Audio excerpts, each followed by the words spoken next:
Hey everybody, it's David Pingree. We are here in Rancho Cucamonga the night before the Glen Helen season opener at Toby Keith's I Love This Bar and Grill. And Red Bull's put together a little pre-party. We're gonna go in, have a good time. We got some special guests coming, and we're gonna get people amped up for National Motocross.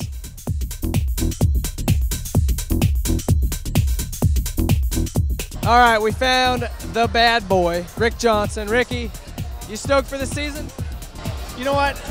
Honestly, it's great because, I love Ryan Villapoto, gonna miss him, but as you were talking earlier, it's awesome when the #1 guy steps down because everybody back there, I'm not talking just second, third, fourth, everybody all the way back to 15th, because I think this season for outdoors hasn't been duplicated ever.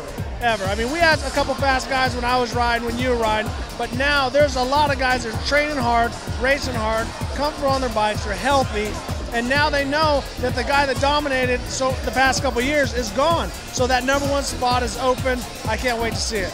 I know. I mean, there's so many guys on that list. Kennard, Barsha, Metcalf, how's he going to do? Weimer, the KTM guys, Dungey and Roxon. So it's really hard to pick a guy like who's going to step up. Dungey looks good. Stewart looks good. But any one of those guys could find motivation in the champion being out and really step up.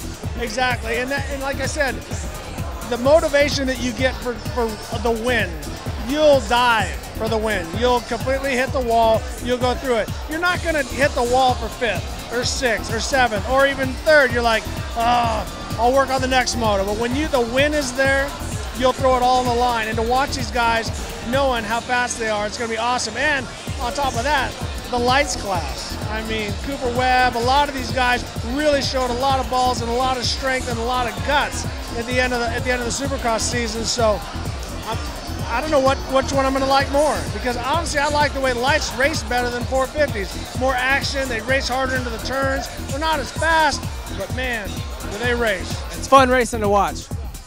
Now, tell us a little bit about this tracksuit you got going on, because this is some pimp stuff right here. Well, my son, you got to watch it when your son gets a little older, because when they're little kids, you push them to do stuff. Well, I made a joke. I said, I ought to rock Grandpa's fleece suit. And he goes, man challenge. And so when there's a man challenge, you can't not do it. So when you wear a suit like this, you attract chicks all the time. Ladies for days. They love it. They just show up out of the woodwork and they want to touch it. And so you want to wear it, don't you? Damn it, I wish I had one on right now. Hey, the old man's got it covered. RJ, in his element right here. All right, so this is Monty and Kim. You guys came from Houston. Have you seen Nationals before, obviously? I've been to a couple of Nationals before, but I've never been to one out here. The hills and stuff like that, pretty phenomenal, isn't it? Hills are phenomenal, yeah. The elevation is incredible. And who's your favorite? I'm a Dungey fan. I am. It's hard not to be. He's very good looking. But I have to say that Ken Roxon is also kind of, yeah. Sorry, Monty. Just is what it is. What about you?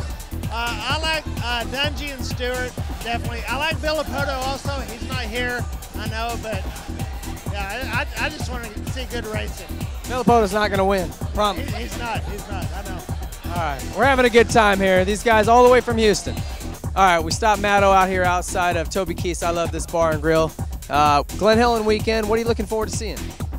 Man, I'm just looking forward to seeing some clean racing. It's always exciting for me at the first round just to see who's ready for the season. I know that it's way more physically demanding to do the motocross. I know a lot of guys who only do Supercross only contracts because of the brutality of the outdoors, and I like to see it because back in the day it was like the championship was based on a balance of like the outdoors and the Supercross, and I just like to see. That's what I used to do when I was a kid. Like I think I was one of those guys that could like last a long time, endurance wise, and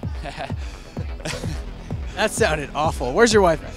I got Poor 2 lady. kids, so obviously that's true, right? But yeah, it's like I just want to see who's ready to go. I want to really see Dungey pick up the game a lot. I think that I've kind of felt sorry for him a little bit just because he had such a good streak going on, and I want to see him go. I like to see the underdog come back through. So I'd like to see Dungey do well. I'd like to see Ken Roxon go well. I'd like to see James Stewart put it together and win another championship. I mean, there's not one guy out there that I don't like, so I want the best for all of them. No love for the fellow Aussie, Chad Reed.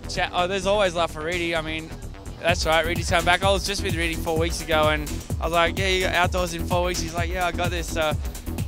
I'd like to think that he's going to be ready for it, and I mean, Reedy's such a talented guy, and you know, he's amazing on a dirt bike, and I know when he gives himself enough time and he has the right motivation, he can come out in front. So, now tell us a little bit about on any Sunday too. You performed a pretty cool stunt in that involved a ski jump.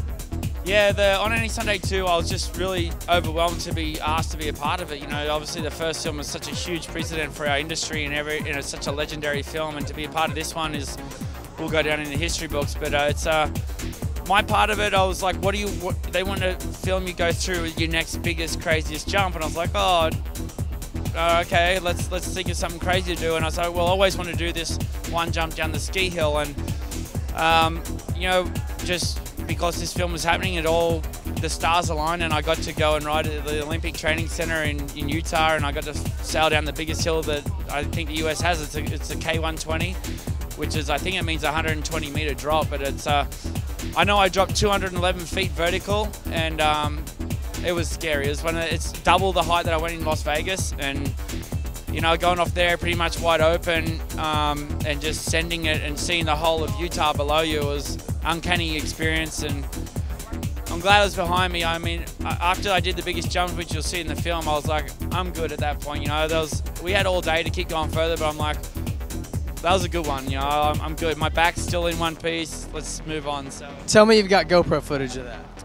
We got some footage for sure. You know, we were shooting on the Red Epics, and they had the big Cineflex going off on the camera on the helicopter, which was cool, and I had my Mophie and my iPhone 4 filming off my head. So we got some killer angles. It's going to be.